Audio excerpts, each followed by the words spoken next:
m'appelle Jay Sarah Roy, j'étudie à l'Université d'Ottawa, je suis à ma première année de bac en littérature et je travaille comme barista à la brûlerie Aladin de Gatineau. Comment ton employeur se démarque-t-il pour t'amener à persévérer dans ta réussite scolaire? Je dirais qu'il se démarque de deux façons. La première façon, c'est mon employeur me pose beaucoup de questions sur comment se passent mes études, assez régulièrement en fait. Puis je dirais que ça me donne un peu l'impression d'un parent qui s'assure que tout se passe bien. Puis là, après ça, moi, je veux la rendre fière aussi. Alors, je m'assure que ça se passe bien à l'école. Et je dirais que la deuxième façon, c'est en s'assurant que mon horaire concorde bien, mon horaire de travail concorde bien avec mon horaire d'études.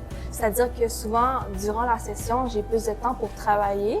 Mais quand on arrive lors des fins de session à l'université, j'ai besoin de plus de temps pour étudier, plus de temps pour mes devoirs. Donc, ça lui fait plaisir de réduire mes heures à ce moment-là pour que ma réussite scolaire soit plus assurée.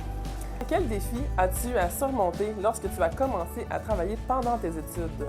Je dirais que dans mon cas, il y avait deux affaires. La première, c'est que j'ai tendance à préférer travailler qu'étudier. Alors, c'est vraiment de continuer à me motiver d'aller à l'école, de continuer mes études. Et ensuite, le deuxième, c'est évidemment la conciliation études et travail. Donc, de vraiment prioriser ces temps d'études et de devoirs et non de prioriser le travail, ce que j'avais tendance à faire avant. Mais bon, maintenant, je suis rendue meilleure, là. Donc, c'est vraiment ça, je dirais. En ce qui concerne la conciliation études-travail, aurais-tu un conseil à donner à un étudiant qui se prépare à passer une entrevue?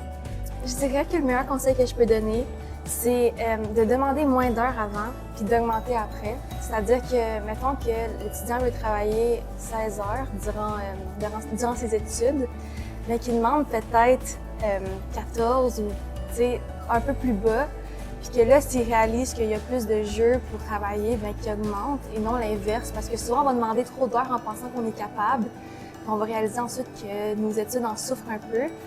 Puis ensuite, on se sent mal quasiment de demander à nos employeurs de réduire nos heures. Fait qu'en demandant moins, je pense que ça répond aux besoins de tout le monde. Et maintenant, on va terminer avec une question amusante. Préfères-tu ne plus jamais boire de boissons chaudes ou de boissons froides? Je dirais, je vais devoir y aller avec ne plus jamais boire de boissons chaudes parce que l'été, c'est ma saison préférée. Puis il n'y a rien qui bat un thé froid pour se rafraîchir. Donc, Merci beaucoup! Ça me fait plaisir, merci.